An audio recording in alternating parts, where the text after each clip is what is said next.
Eulogio Silverio.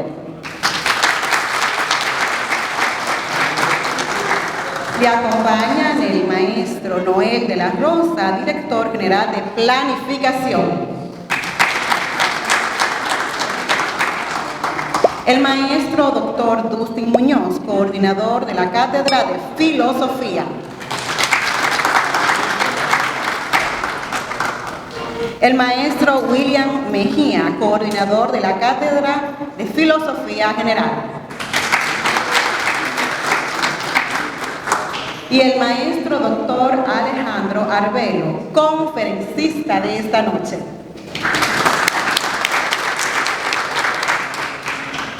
La Escuela de Filosofía de la Facultad de Humanidades de nuestra Universidad Autónoma de Santo Domingo se ensancha de satisfacción al extenderle la más fraterna y calurosa acogida a este museo de la Rectoría para juntos en esta tarde-noche dejar formalmente inaugurado el precongreso correspondiente al 6º Congreso Dominicano de Filosofía. Bienvenidas y bienvenidos.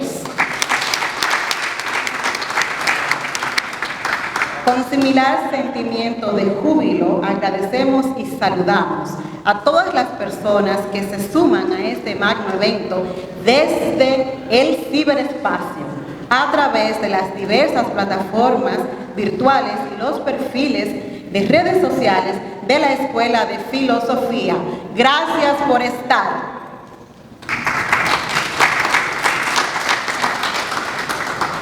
Todos nosotros somos sumamente importantes para la Escuela de Filosofía.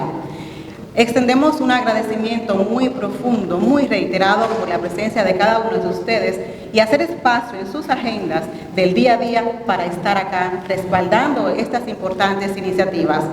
En ese sentido, queremos también reconocer a la maestra Marianela Rivas y su hijo Carlos Nova, esposa e hijo del fenecido maestro Tomás Nova, a quien va dedicado este precongreso y 6º Congreso Dominicano de Filosofía.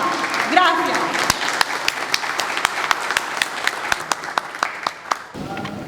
Asimismo, deseamos destacar la presencia del maestro José Ferreira, decano de la Facultad de Ciencias. Al maestro Franklin Susaña, vicedecano de la Facultad de Ciencias. Al maestro doctor Fidel Múnich, vicedecano de la Facultad de Arte. Al maestro doctor Jorge Asjana, ex vicerrector docente. Gracias, maestro. Al maestro doctor Marcos Zavala, director de Planificación de la Facultad de Humanidades.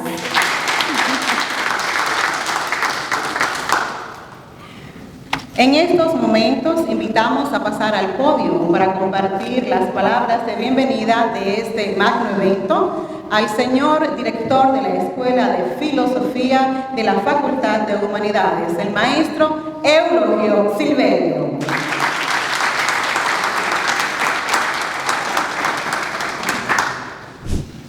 Buenas tardes a todos. Quiero expresar mi más profundo agradecimiento a las personas e instituciones que han trabajado y trabajan en la organización del 6º Congreso Dominicano de Filosofía, Santo Domingo 2025. No sé si sería lo correcto, las palabras iniciales la diría el decano, no había llegado, nos tomamos la iniciativa, pero como llegó exactamente en este momento, pienso que debemos darle la oportunidad de que las palabras iniciales la diga el decano.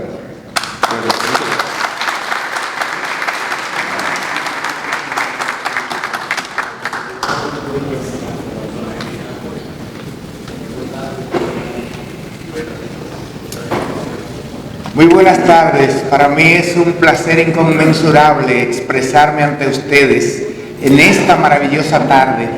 Sin embargo, debo expresarle que tuve inconvenientes de horario y con el tránsito son más que evidentes. Esto no desdeña en modo alguno esta importante actividad que constituye la inauguración de un precongreso que a la vez avisa un congreso que se realiza cada año, en el que la Escuela de Filosofía de nuestra Facultad de Humanidades y de nuestra universidad siempre reivindica su posición que por naturaleza le corresponde, a saber ser la escuela del pensamiento crítico, de la reflexión, de la discusión, de los principales temas que atañen a nuestra sociedad. Por eso en esta tarde yo quiero felicitar al señor director de la Escuela de Filosofía, el maestro Eulogio Silverio, quien ha estado desarrollando una secuencia sistemática de actividades, de debates en el banquete, y no hay dudas de que este congreso no es una excepción en cuanto a la calidad y la profundidad de su contenido. Y para muestra, los prestigiosos investigadores, profesores de nuestra universidad que se han inscrito para hacer su presentación. Saludo a nuestro querido coordinador y un brazo de apoyo no solo en la gestión de la Escuela de Filosofía, sino en la gestión de la Facultad de Humanidades, al maestro William Mejía Chalas, al queridísimo pintor, prestigioso filósofo y epistemólogo dominicano nuestro, multipremiado Adostin Muñoz, a nuestro querido escritor, psicólogo clínico, pero es también un filósofo en el ejercicio, autor de La mentira como estrategia psicosocial, un gran pensador y director de la Dirección de Planificación de nuestra Universidad, Noel de la Rosa, a nuestro querido profesor, nuestro querido políglota, filósofo egresado de la Complutense de Madrid y un exponente importante del pensamiento filosófico dominicano, que es el querido maestro Alejandro Arbelo. Yo quiero saludar y felicitar en estas breves palabras a esta actividad, y por supuesto saludo a los miembros del Honorable Consejo Universitario que están presentes, a mi querido homólogo, señor decano, brillante decano de la Facultad de Ciencias, el maestro José Ferreira Capellán. Démosle un fuerte aplauso a este inicio glorioso de este congreso. Que viva el pensamiento crítico, que vivan los congresos, que vivan las humanidades. Bienvenidos y bienvenidas.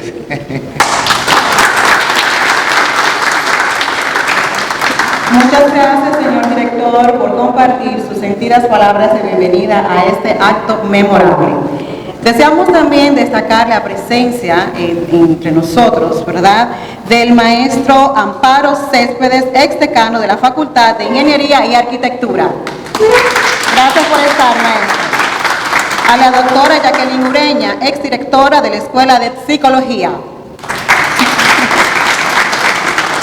A la maestra Ninosca Velázquez, pasada directora de la Escuela Nacional de Danza en Danza. Gracias por estar, maestra. Y al coordinador de la Cátedra Extracurricular, Pedro Enríquez Ureña, maestro Pedro Abreu.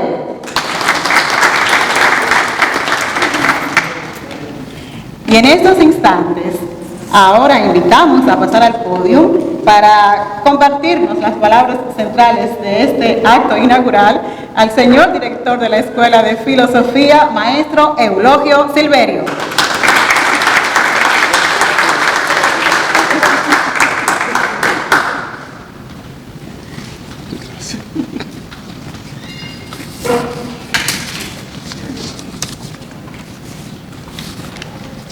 Bueno,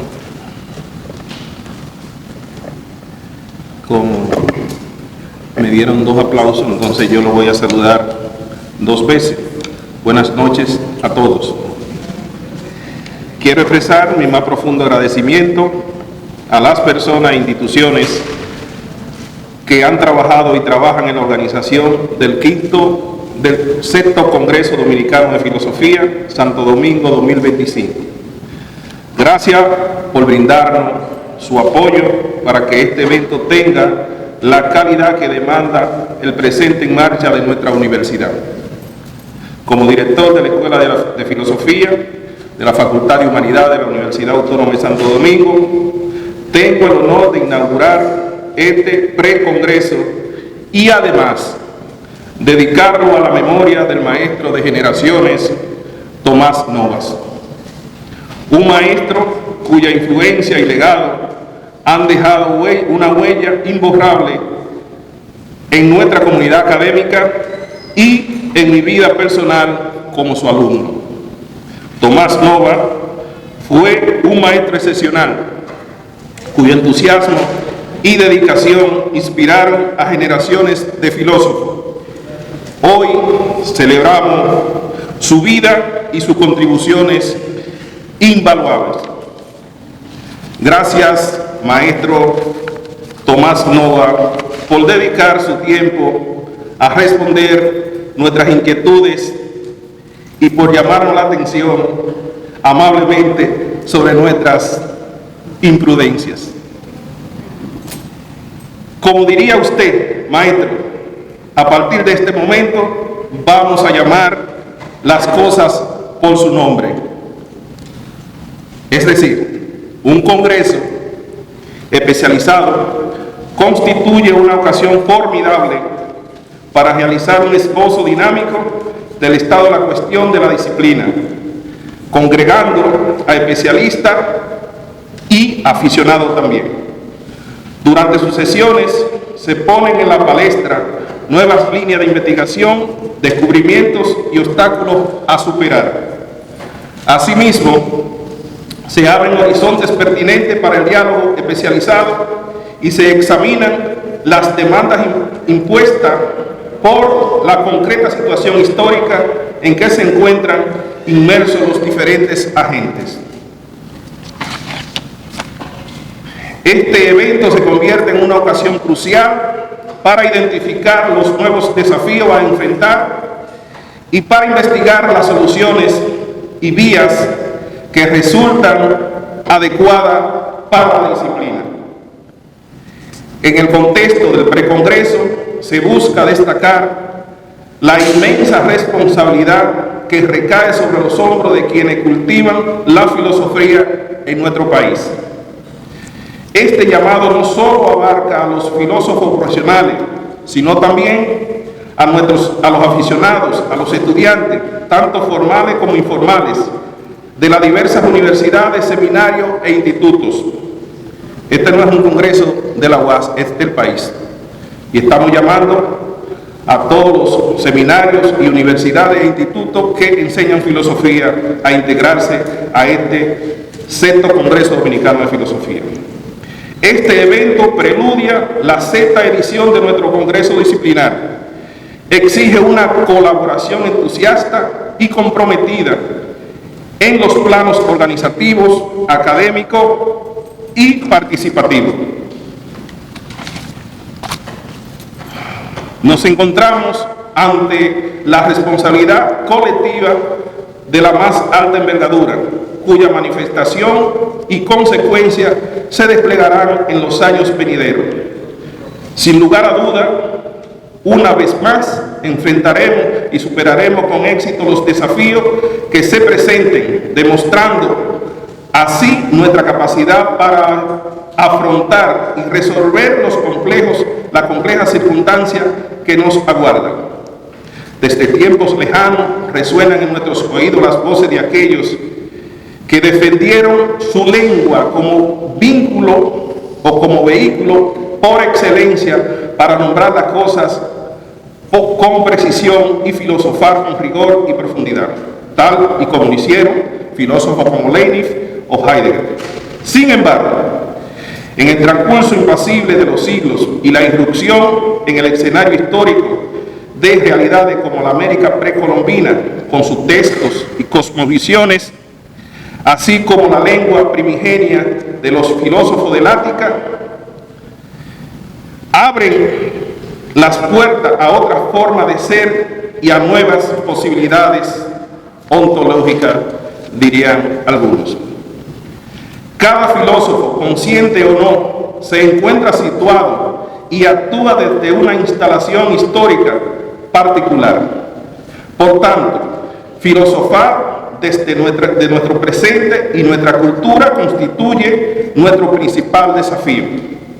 La lengua materna, quizá el más dinámico de los elementos constitutivos de la cultura de un pueblo o nación, ofrece a todo una interpretación primaria del mundo. A través de ella sentimos y percibimos el entorno, aprendemos a orientarnos entre nuestros semejantes, a movernos entre las cosas. No obstante, las palabras no nos llegan de manera aséptica, sino cargadas de historia y de valores. Gran parte de nuestra labor como filósofos, una vez dominada la herramienta fundamental o las herramientas fundamentales de este quehacer, consiste en posicionarnos frente a él y esforzarnos al máximo para ponerlo al servicio de la verdad. Esta jornada preparatoria hacia el sexto Congreso Dominicano de Filosofía Santo Domingo 2025 reflejan en buena medida estos modos de conciencia y estas preocupaciones.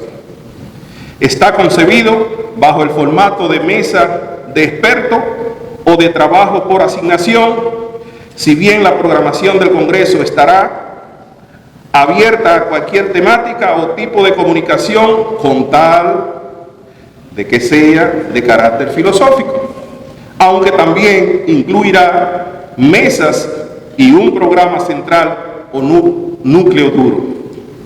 El programa del precongreso tiene la siguiente estructura: una conferencia inaugural que tendremos a continuación, 7 mesas de trabajo que está ahí en el programa, distribuido entre el día de mañana y el domingo, y una mesa testimonial dedicada precisamente a la memoria del profesor Tomás Nova, nuestro profesor, el padre de Carlos y el esposo de Marianela. Así que vamos a darle un aplauso a esos dos, o más bien al maestro, y que los reciban ellos. También tendremos un acto de entrega de sendas medallas al mérito filosófico 2024, presea que son de reciente creación. Quiero hacer una parte que no está escrito aquí, para agradecer a nuestro decano, porque real y efectivamente no hay una sola actividad que le hayamos propuesto que el decano no haya dado todo el apoyo que requerimos para que se dé excelentemente. Vamos a darle también su aplauso. Frente a cada una de las mesas de trabajo hay un académico o una académica a cargo. Ahí está Suriel, que ha hecho un excelente trabajo, ¿verdad, Suriel? A cargo de su coordinación. Sus temáticas recogen en sentido general el devenir de los aciertos y vicisitudes del quehacer filosófico en República Dominicana durante el último cuarto de siglo. Paso necesario para entrar de lleno en las tareas que nos aguardan en el sexto Congreso. De alguna manera estamos recogiendo los 25 años que han pasado desde el primer Congreso Dominicano de Filosofía en el 99 hasta ahora el 2024. Vamos a ver qué ha pasado, cuáles cambios se han hecho. Cuando hicimos el primer Congreso creo que no teníamos un solo doctor en filosofía, y a partir de ahí tenemos ya 23 en nuestra escuela, 23 doctores, y hay producciones de libros que a mí mismo me sorprendieron de tantos profesores que tenemos en la escuela que producen intelectualmente. La participación en el Congreso, en el precongreso, es de libre acceso, o sea, no vamos a cobrar. Incluye el almuerzo también, cortesía de la facultad, para el día 3 y 4, y un certificado de participación a quienes asistan a más del 80% de la jornada. Se sigue que habrá un estricto control de la asistencia. De todo modo, es libre de cualquier pago o por concepto de matriculación o materiales. Apostamos por una práctica filosófica dominicana vital y multidimensional que integre de manera sistemática o de manera sistémica todo el pensamiento, el patrimonio histórico y contemporáneo de la disciplina. También aspiramos a un enfoque que sepa apreciar y asimilar las cuestiones universales de la filosofía, pero que no pierda de vista la relevancia de las manifestaciones actuales, particularmente en el contexto de la República Dominicana.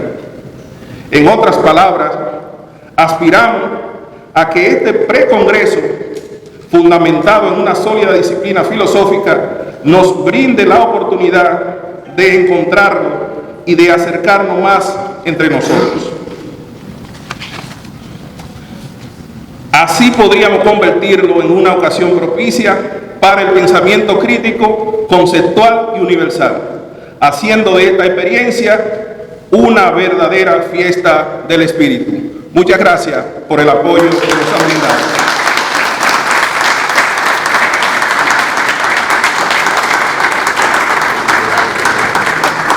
Agradecemos al maestro Silverio transmitirnos esta fiesta del espíritu para juntos trabajar durante todo este fin de semana.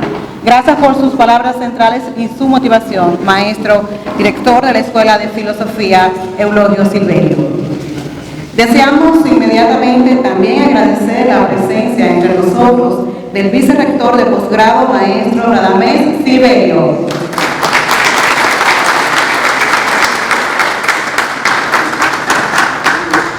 A los coordinadores de cátedra, maestros Josefina Lorenzo,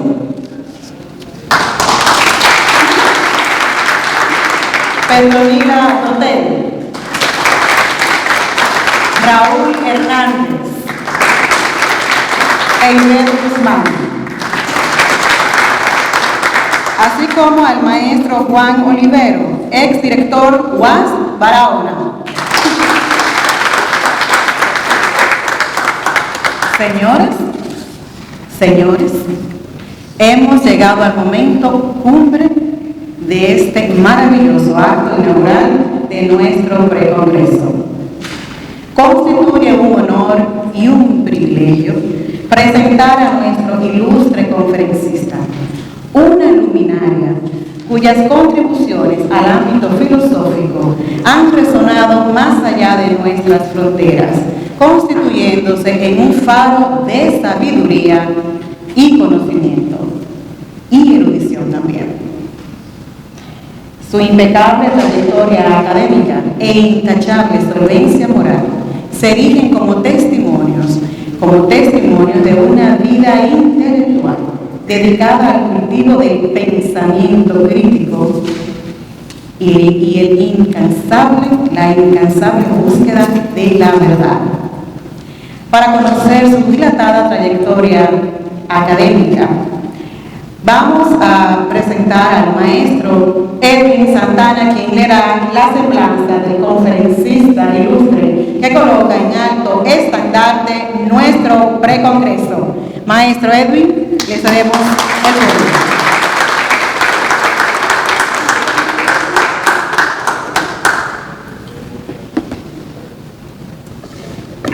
Buenas tardes. Me uno a los saludos protocolares a los miembros del honorable Consejo Universitario que están presentes en esta tarde, a los compañeros maestros y autoridades que conforman la mesa principal, a los profesores, a los estudiantes, a los amigos que están aquí presentes. Un honor para mí desempeñar esta tarea que me han asignado en esta tarde, la presentación del amigo y orador principal de esta inauguración del Precongreso Dominicano de Filosofía. Estimados compañeros y amigos, el doctor Alejandro Arbelo es un distinguido académico con una ejemplar trayectoria en el quehacer filosófico y la educación y la formación sobre el mismo. El doctor Arbelo realizó sus estudios en la Universidad Complutense de Madrid, donde obtuvo el título de doctor en filosofía y el Diploma de Estudios Avanzados. También es licenciado en Derecho y licenciado en Filosofía por esta nuestra Universidad Autónoma de Santo Domingo. En su destacada carrera docente, el doctor Arbelo ha impartido cursos en varias instituciones educativas de renombre.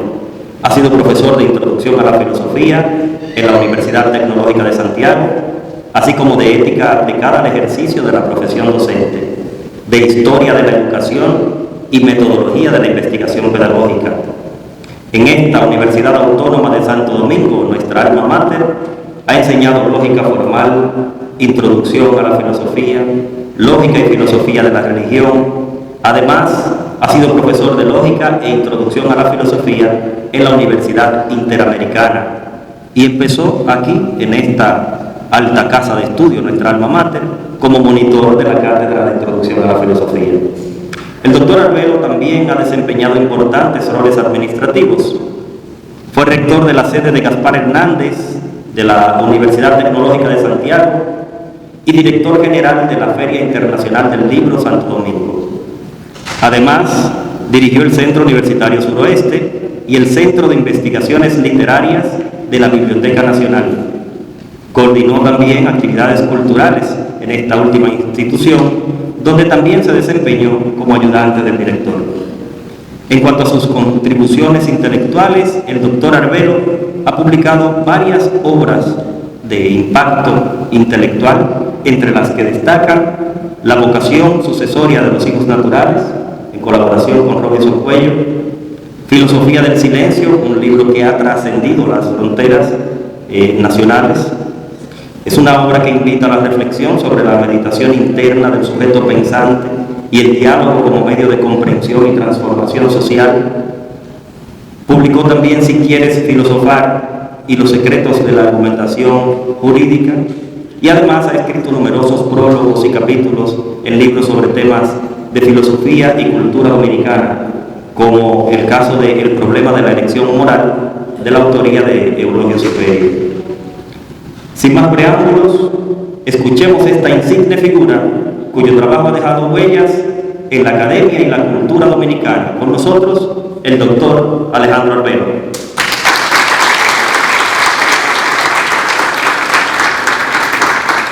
Ahora voy a tener que esforzarme.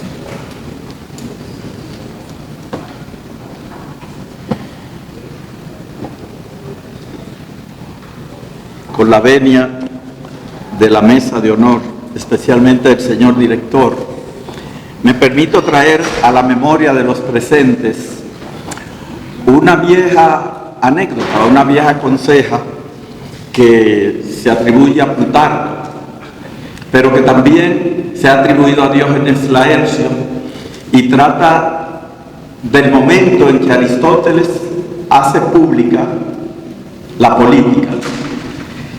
Alejandro Magno, su discípulo de 19 años,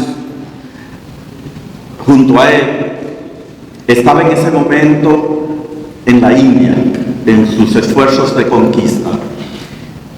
Pero el maestro le hizo llegar un ejemplar de la política.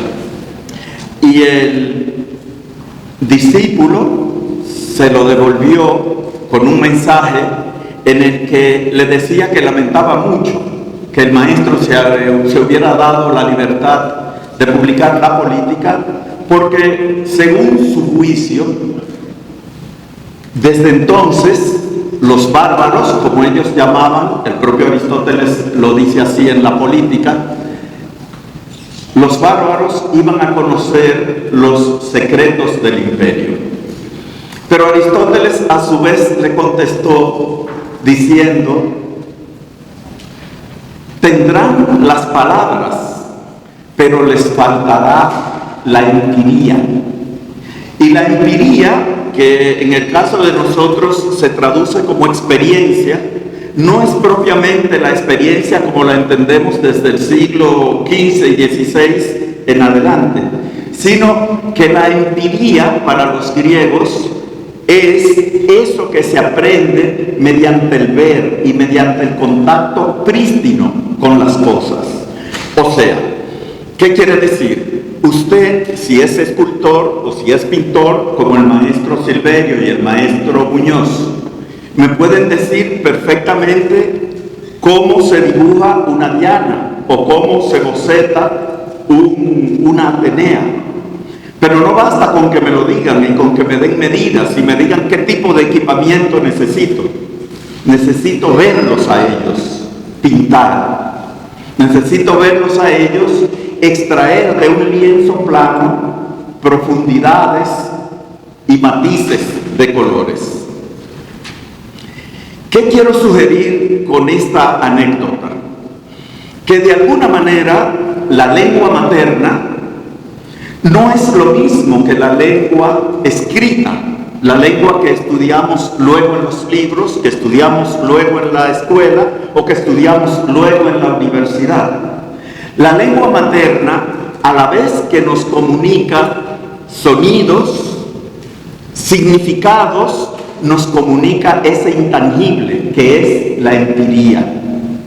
Esa empiría de la lengua materna, que no por casualidad se llama materna, sino porque las primeras palabras las aprendemos de nuestra madre, deja una huella honda en el modo de ser y en el modo de relacionarnos con nosotros mismos y con los demás, con los próximos y con los no tan próximos.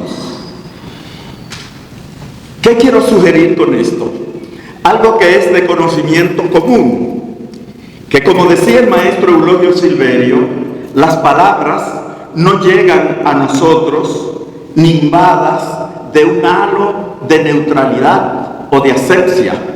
Las palabras llegan a nosotros, a nosotras, cargadas de valor, como ha dicho el maestro Silverio. Las palabras esconden historias y matices.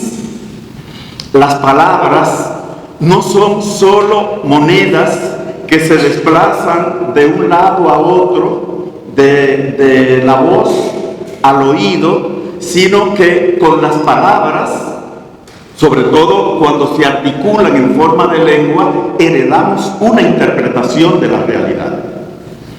Y esa es la hipótesis que vamos a manejar en los próximos minutos. O sea, la lengua no es ingenua. La lengua nos moldea interiormente. La lengua nos comunica valores. Por ejemplo, ninguna de nosotras nació sabiendo qué es lo bueno o qué es lo malo, o qué es hermoso o qué es feo.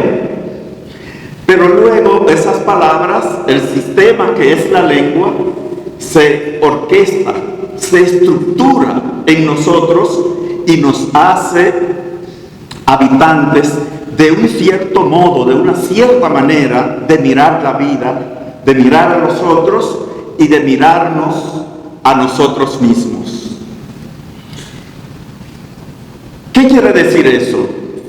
Que la lengua nos determina, en buena medida sí, porque la lengua de alguna manera nos hace partícipes de unas estructuras. Entonces, en ese sentido, la lengua se parece muchísimo al poder. Nosotros, los dominicanos, cuando hablamos de poder, por lo general pensamos en el poder ejecutivo. Pero el poder es algo mucho más complejo. Por ejemplo, es común la queja de que cuando llega un partido, una organización con un programa al Estado, por lo general una cosa es lo que dicen desde fuera y otra cosa es la que hacen cuando llegan. El señor Hipólito Mejía, de triste recordación, lo dijo en una ocasión que le inquirieron acerca de por qué no cumplía con determinados planteamientos programáticos que había hecho. Y él lo dijo con una expresión popular dominicana: una cosa es con guitarra y otra cosa es con violín. Es decir, la lengua como sistema es una estructura, lo mismo que el poder es una estructura, y nuestro entendimiento lo que hace es insertarse en esa estructura. A eso llamamos educación. O sea, nosotros nos insertamos en una estructura que nos es ajena, porque ninguno de nosotros, ninguna de nosotras, ha inventado ninguna forma sintáctica, ni ningún fonema. Ninguno de nosotros ha aportado al idioma ninguna palabra. Luego, ¿qué quiere decir eso? Que se puede decir con propiedad que nosotros hablamos español, o es más bien el español el que habla a través de nosotros. Entonces, no puede reducirse el pensamiento a la lengua, como plantea, por ejemplo, Wittgenstein en el último de los aforismos al Tractatus Lógico-Filosóficus, que dice que el límite de nuestro mundo es el límite de nuestro lenguaje. No necesariamente. Y esa misma tesis la repite Benveniste en sus problemas de lingüística, y bueno, hemos escuchado en el último banquete que también el maestro, excelente pensador y lingüista, Bartolo García Molina, también se hace eco de ese mismo planteamiento. O sea, que parecería que pensamos desde el lenguaje, y que el lenguaje también supone el frontis, la frontera de nuestro pensamiento. Entonces, pero ¿qué pasa? Que por suerte esa no es la única posición. Pero por ejemplo, Nietzsche plantea en ese mismo sentido, en El viajero y su sombra, que no se puede corregir el estilo, porque corregir el estilo es corregir el pensamiento, y el pensamiento no se corrige, se supone. El propio Nietzsche plantea en uno de sus aforismos publicados póstumamente que la gramática es quizás la gran creación, el gran invento de Dios. Pero esa no es, por suerte, la única posibilidad. Dice Chomsky, al final de su lingüística cartesiana, me gustaría leerlo si se me permite, profesor, siempre que no me salga del tiempo pautado, me gustaría leer lo que dice al final de su lingüística cartesiana Noam Chomsky. Dice él: quien habla una lengua sabe mucho más de lo que ha aprendido, y posiblemente no se puede explicar su conducta lingüística normal en términos de control de estímulo, condicionamiento, generalización y analogía, esquemas combinatorios y estructuras habituales o disposiciones para la respuesta en cualquier uso razonablemente claro de estos términos de los que tanto se ha abusado. Es evidente que se está refiriendo a la posición de Skinner en su texto Conducta Verbal, con quien polemizó. La lengua, claro que la lengua es parte de nuestro patrimonio y no tenemos por qué renunciar a ella, pero la lengua debe ser un motivo, un punto de partida, una materia prima sobre la que, claro, una vez que nos hemos esforzado en dominarla, podamos hacer, a partir de la cual podamos hacer obra propia. O sea, que la lengua es también un excelente motivo para pensar, como creo que es la intención del maestro Silverio al plantear pensar en español, apuesta por la identidad dominicana. O sea, la lengua no es una finalidad sin fin, la lengua no es una finalidad en sí misma, sino una pauta, una invitación a pensar, a reflexionar. Y me gustaría invitar a otro de esos antiguos amigos nuestros que nos ayudan todavía a pensar y repensar los problemas que nos planteamos en el presente. En este caso voy a leer dos fragmentitos breves del Crátilo de Platón. El primero está en 386D y el segundo está al final. Al final es el texto final. Al final es 440C. Dice el Crátilo, que no es lo que dice Borges en el Golem, el poema al Golem, que dice el griego, dice Borges, dice el griego en el crátilo, o en el cratilo, como él lo escribe, que la rosa debe residir en la palabra rosa y el Nilo habitar en la voz Nilo. La posición no es esa la posición de Platón, y creo que sí es esta. Dice Sócrates, en diálogo con Hermógenes todavía, porque no había entrado al diálogo Crátilo, dice: las cosas poseen un ser propio consistente, dice Platón. Para quienes defienden un Platón que ignora la realidad, oiga lo que dice él: las cosas poseen un ser propio consistente. No tienen relación ni dependencia con nosotros, ni se dejan arrastrar arriba y abajo por obra de nuestra imaginación, sino que son en sí y con relación a su propio ser, conforme a su naturaleza.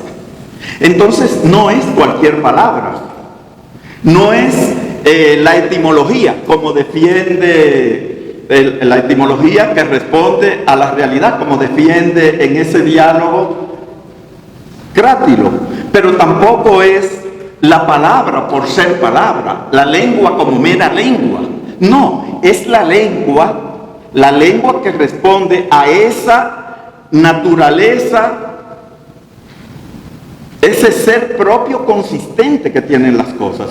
O sea, no es cualquier palabra, no es cualquier lengua, no es cualquier argot el que expresa la realidad, sino aquella que responde a la esencia de las cosas.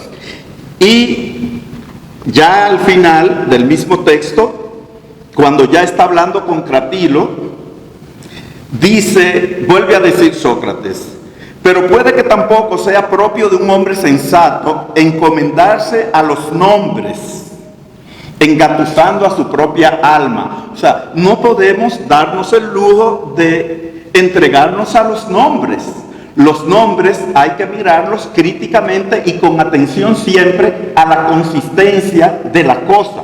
Los nombres, para ser nombres, tienen que estar referidos a las cosas, o de lo contrario serán, como decía la profesora Lusitania en el encuentro del miércoles, flactus vocis, o como dice Cratilo en una parte del diálogo. Entonces, bueno, ni siquiera nombres son, es como cuando es un ruido, como cuando usted golpea una barra de latón, una barra de bronce con un madero. Pero puede que tampoco sea propio de un hombre sensato encomendarse a los nombres engatusando a su propia alma, y con fe ciega en ellos y en quienes los pusieron, sostener con firmeza como quien sabe algo, y juzgar contra sí mismo y contra los seres que sano no hay nada de nada, sino que todo resuma como las vasijas de barro, es decir, todo percola. El idioma no es un lugar seguro. El idioma no es un lugar seguro ni para el pensamiento ni para la verdad. El idioma es una invitación constante, silente, a pensar y repensar la realidad. O sea, esa lengua que hemos recibido, esa lengua también, si bien que es portadora de reminiscencias, de historias y de valores, también esa lengua juega a traición. Porque, por ejemplo, ¿quién nos dijo que había un pelo malo? ¿Y cuál es el pelo malo? ¿Qué es lo que hace el pelo malo para ser malo? ¿Y por qué es bueno el pelo? ¿Se dan cuenta cómo aplicamos una categoría de orden moral a una cosa? Y eso, sin embargo, está en la lengua y corre como una moneda lisa de tanto uso de una generación a otra. De seguro que si decimos Dios, a nadie se le ocurre pensar, no acude al imaginario de ninguna de nosotras, un Dios con el pelo malo, ¿y por qué no? Y si decimos diablo o demonio, entonces tenemos que tener cuidado con la lengua, y creo que es el propósito de este 6º Congreso Dominicano de Filosofía Santo Domingo 2025, el propósito de pensar, creo que es pensar y repensar nuestra lengua, nuestros nombres, nuestra identidad. La lengua definitivamente juega un papel performativo en la conciencia individual, pero ese papel performativo puede inducirnos o no a error. Luego es una pauta para pensar, una invitación a pensar.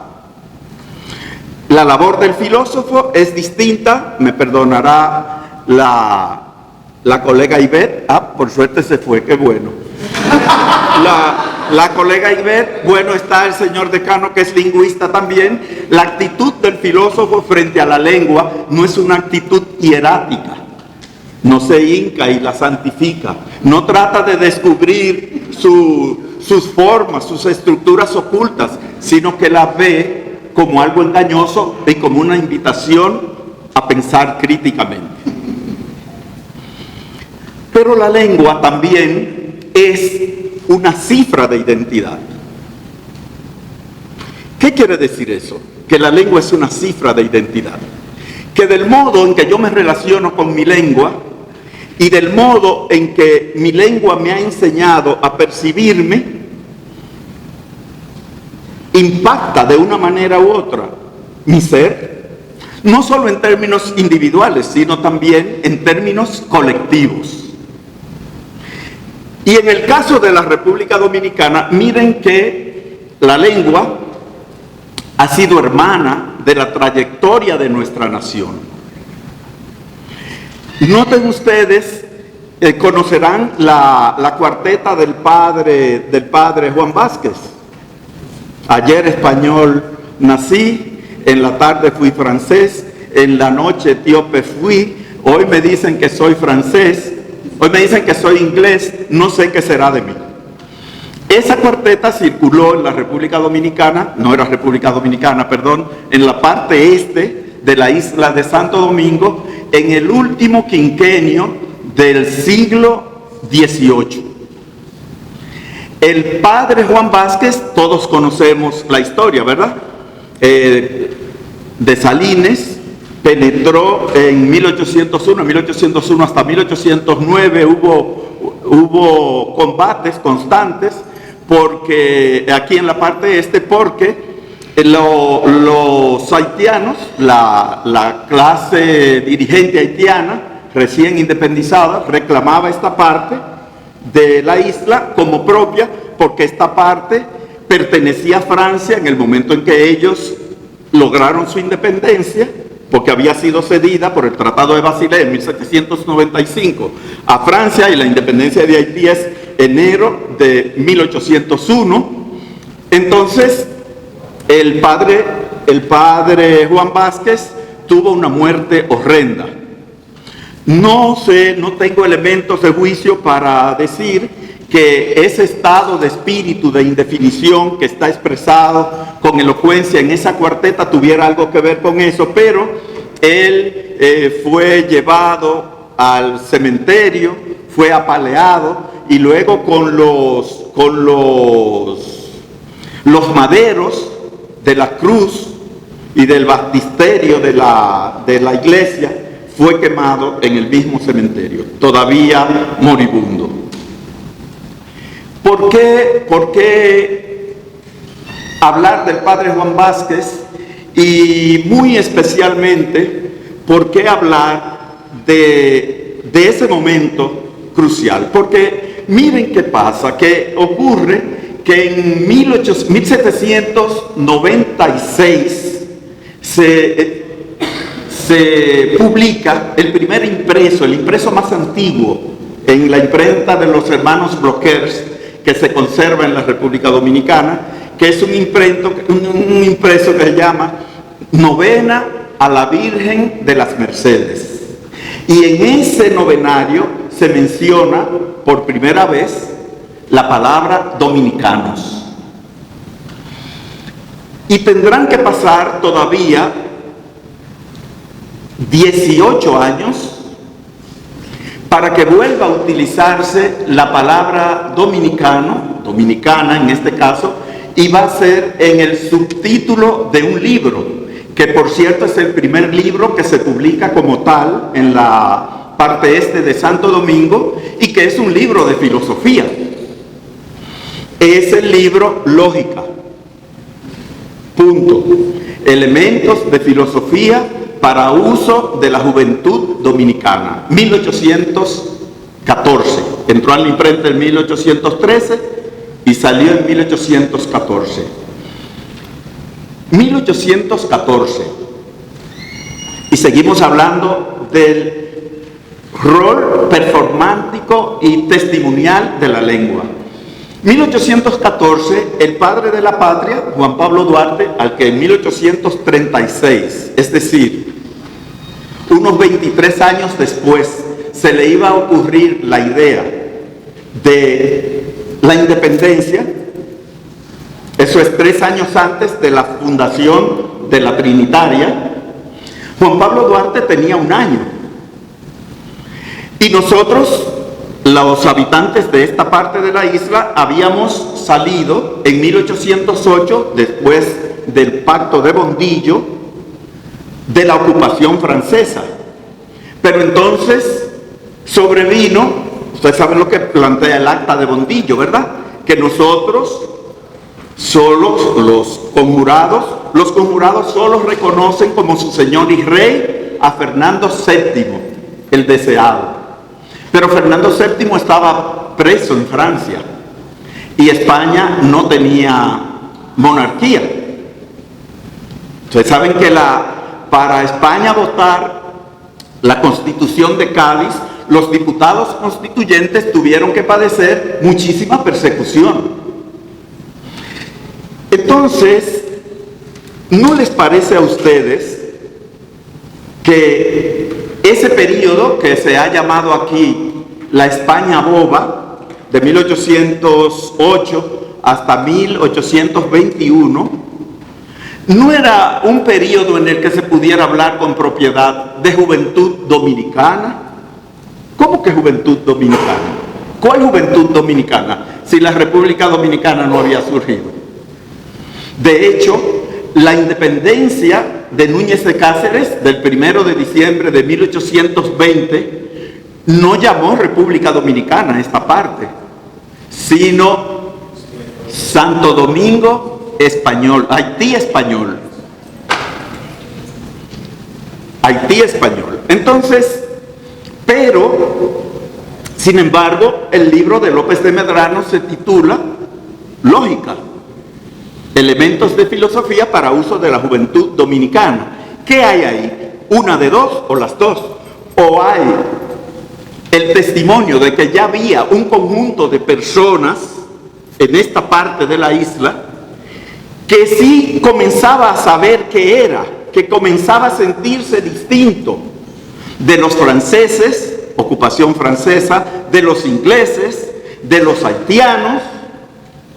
Se sentían dominicanos, se sentían criollos, o bien la idea de la dominicanidad era una idea que tenían algunas personas en su cabeza y que estaban poniendo a circular con el propósito de generar realidades, generar una realidad que solo estaba en la conciencia. Luego, otra vez, no necesariamente el límite de mi lenguaje es el límite de mi mundo. El lenguaje también puede crear realidades, sugerir, inducir realidades. Entonces, andando el tiempo, 1813, llegamos a 1820, 1 de diciembre de 1820, y un profesor de esta universidad, que había sido rector de ella, cuyo retrato está allí, a un costado de la Cátedra de Santo Tomás, el doctor José Núñez de Cáceres, de acuerdo con muchos académicos que se reunían en su casa en pequeños grupos, entre ellos el mismo Andrés López de Medrano, se decidieron a proclamar la independencia nacional de España. Los documentos están ahí, está el acta constitutiva, está la división por región, está la Carta de Derechos Humanos, una república en toda regla, y esa misma acta constitutiva designa 2 diputados para ir a contactar a Bolívar, a Venezuela, para unir este proyecto al proyecto de la Gran Colombia. ¿Por qué hay que decir esto? Porque hay historiadores irresponsables, como Fran Moya Pons, que dice en su manual de historia dominicana que con la entrada de los haitianos, 3 meses y 9 días después, terminó la esclavitud, terminó el imperio de España en Santo Domingo. Y no es así. No es así.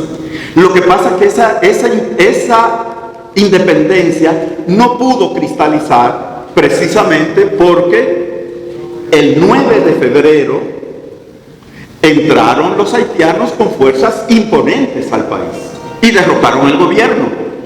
¿Quieren saber qué tan imponentes eran? Y esto es un dato que aporta el historiador haitiano Baudrun Ardoin. En la ciudad de Santo Domingo había alrededor de 16,000 personas y ellos entraron, llegaron hasta San Carlos y la Puerta del Conde con 14,000 tropas y 5 generales. Lo dice un historiador haitiano. Pero bien, ¿qué hace Núñez de Cáceres? Que hablaba francés fluido. Dijo un discurso de entrega de las llaves de la ciudad en el Palacio Consistorial. Y yo les voy a decir, los haitianos se quejaron porque Boyer no hablaba español. O sea, que él no entendió lo que dijo Núñez de Cáceres. Pero lo tradujeron y lo publicaron en el Correo Constitucional, un periódico haitiano en francés. O sea que él lo leería. Pero yo les voy a leer un solo parrafito del discurso de respuesta de José Núñez de Cáceres. Dice de este modo, dice: toda política llamada a trabajar en la constitución de los estados y en esa misma transmutación de diferentes pueblos en uno solo, ha tenido en cuenta siempre la diversidad del lenguaje. La práctica de una antigua legislación, el poder de los hábitos que unen su raíz en la infancia y la desemejanza de costumbres hasta en el alimento y el vestido, en razón de que la palabra es el instrumento natural de comunicación entre los hombres, y si no nos entendemos por medio de la voz, no hay comunicación. Y de ahí ya un muro de separación tan natural como insuperable, igual quizás a la interposición material de los Alpes y los Pirineos. O sea que Núñez de Cáceres tenía conciencia de la importancia de la lengua como elemento unitivo de una nación. Aunque en el acta no se dice que la lengua española o castellana sería la lengua oficial del Estado. Tendrán que pasar casi 100 años para que eso acontezca. Una ley de 1912 es que se establece el español como lengua oficial de la República Dominicana. Entonces, ¿qué quiere decir esto? Dice un autor, el doctor Pedro Laín Entralgo, que la lengua es la patria del alma, ¿Qué quiere decir eso? Que nosotros, a lo mejor, en términos físicos, geográficos, territoriales, somos un país muy pequeño, pero en términos de alma, en términos de interlocutores válidos, en términos de eco, de reproducción en un espacio imaginario infinito, nuestra voz llega muy lejos, porque nosotros somos parte de un mundo mucho más amplio. Nuestra voz tiene vocación de escucha en alrededor de 476 millones de almas, porque el español es lengua oficial de la mayoría de los organismos internacionales y es lengua oficial de casi todos los países de la América continental, excepto la Guyana francesa, la Guyana inglesa, Brasil y, ¿cómo que se llama? Las Honduras inglesas, que está al norte, Belice, que tiene al inglés como lengua oficial. Después se habla español por donde quiera que usted se puede desplazar. Ahora, la tarea que nos ha planteado el profesor a los precongresistas es que no se trata de pensar en español en general, sino de pensar muy particularmente nuestro aquí y nuestro ahora, nuestras posibilidades, nuestros retos y nuestras caídas como país. Cuenta Rafael González Tirado en un texto que se titula Lenguaje y Nacionalismo, que una vez él estaba en Mayagüez, que está al oeste de Puerto Rico, ¿verdad? Una provincia límite, precisamente la patria de Eugenio María de Hostos. Allí nació Eugenio María de Hostos. Y que unos chilenos estaban de visita porque era un congreso sobre la lengua. Y entonces él escuchó cuando esos 3 chilenos le preguntaron a 3 obreros que estaban como montando unos tubos, que dónde quedaba tal lugar que ellos querían visitar, no sé si la casa de Hostos o algo así, porque recordemos que Hostos también estuvo en Chile y en Venezuela y aquí, residiendo y fundando instituciones. Y entonces cuenta González Tirado que uno de los señores le dijo a los 3 chilenos: sí, nosotros sabemos dónde es, pero no podemos explicarle porque no sabemos inglés. Pues le habían hecho la pregunta en español. Eso pone de manifiesto un concepto muy propio, muy típico de nosotros, de muchos de nosotros, que es lo que llama González Tirado, en un ensayo que publicó en 1987, el complejo de inferioridad lingüística. Nosotras, solemos creer que cualquier otra lengua es mejor que la nuestra. Y eso se aviene bien con algo que ha dicho con toda intencionalidad el maestro Eulogio Silverio esta tarde, que es que, por ejemplo, Leibniz dice que la lengua por excelencia para pensar el ser, es decir, el ontos, la esencia, es el alemán. Pero eso mismo lo dice Heidegger en El ser y la nada. O sea que, de alguna manera, hay quienes sí ponen su lengua como dejó dicho el profesor Silverio, como un estandarte para pensar con hondura y fruto, y hay otros que creemos que no. Probablemente muchos de nosotros crean que el español no es una lengua apropiada para filosofar. Sin embargo, yo les invito a que hagan la siguiente meditación.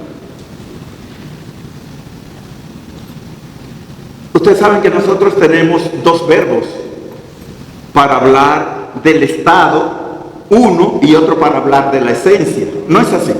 Una cosa es ser, ¿verdad? Y otra cosa es estar. Entonces, yo puedo ser algo, me permite la lengua expresarlo, ser algo y no estar en eso. Y puedo estar en algo que no soy, matices de la lengua, iluminaciones que ayudan a la mejor comprensión del ser. Pero, ¿y en francés? ¿Cómo se dice? Si yo les digo, ¿cómo se dice ser en francés? Être. ¿Y cómo se dice estar? Être. Ahí ganamos un matiz. ¿Y cómo se dice trabajar en inglés? Bueno, ¿verdad? Pero ese trabajar en inglés, que es la misma U que usamos en física, es un trabajar que supone el uso de la fuerza física, o sea que es casi como el trabajo físico, que en física ustedes saben la fórmula, W es igual a F por D, fuerza por desplazamiento, o sea que es trabajo físico. No es lo mismo que el trabajo de las lenguas romances. Travail en francés supone no solo el trabajo físico, sino también el trabajo intelectual. Y en español también, entonces es un matiz que ganamos. Un factor, un elemento diferenciador que nos permite acercarnos de una manera mucho más rica al ser.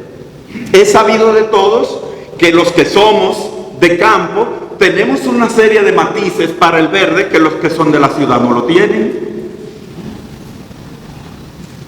¿No es así?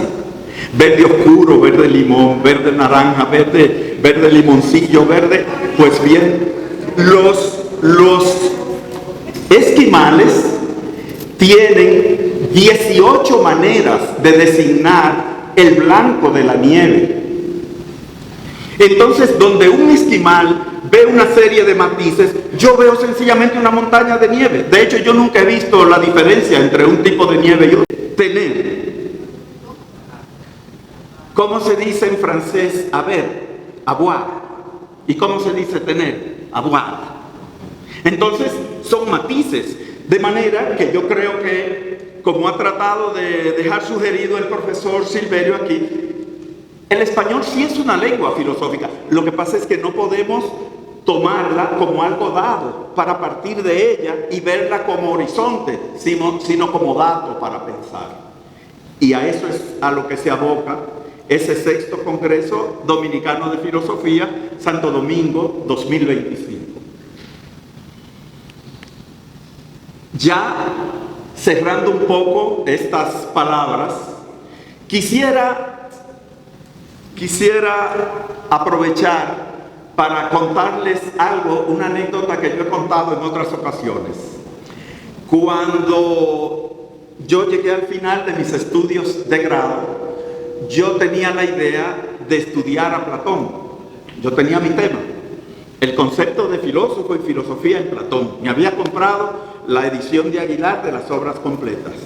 El profesor Andrés Paniagua, mi profesor querido, que tanto me quiso y que tanto me ha orientado hasta el día de hoy, me hizo 2 preguntas terribles que tienen que ver con algo que plantea Humberto Eco en su formidable manual Cómo se hace una tesis, pero que yo no voy a leer por razones de tiempo.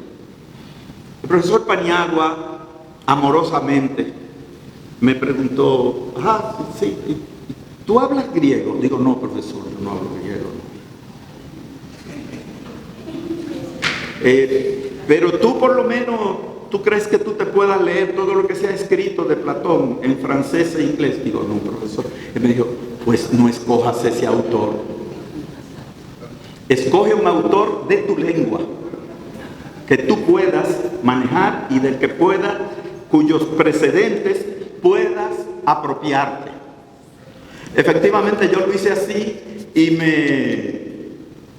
entonces escogí a Juan Isidro Jiménez Cuyón. Acerca de él hice mi tesis doctoral, pero aguijoneado por ese asterisco que me puso el profesor, me puse a estudiar griego con el profesor Hermes y no me perdí ni un curso de los que dio el profesor Luis Cruz, y estudié francés hasta terminarlo y estudié inglés también.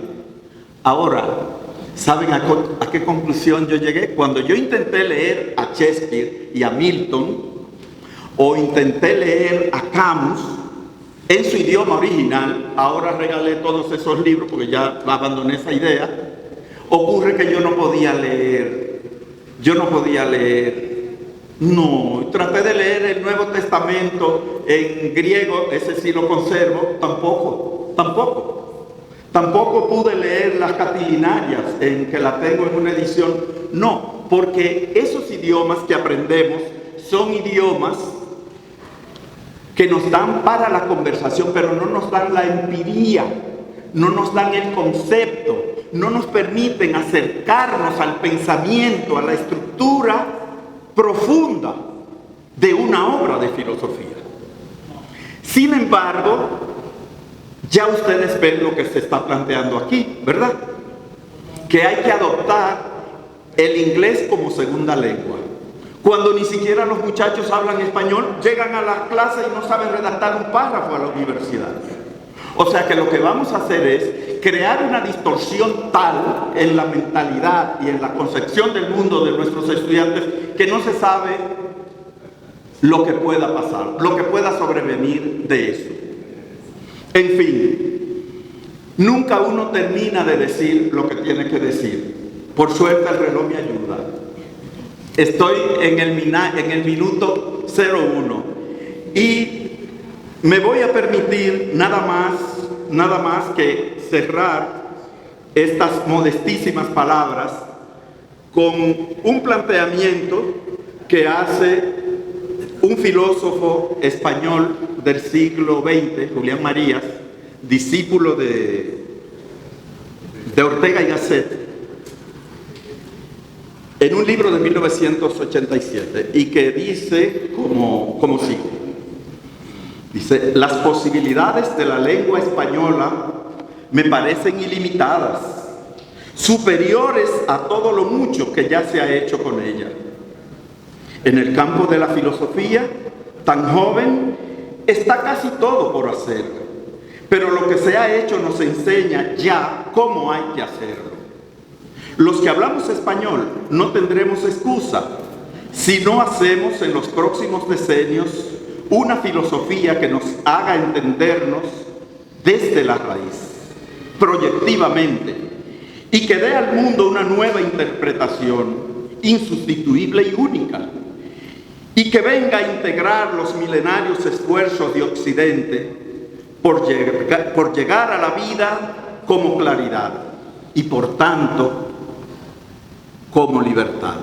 Señoras y señores, es una tarea ciclópea. Demostremos que podemos ser parte de un sueño grande y hermoso, como el que soñó Pedro Enrique Sureña y Eugenio María de Hostos y Juan Pablo Duarte. Buenas tardes.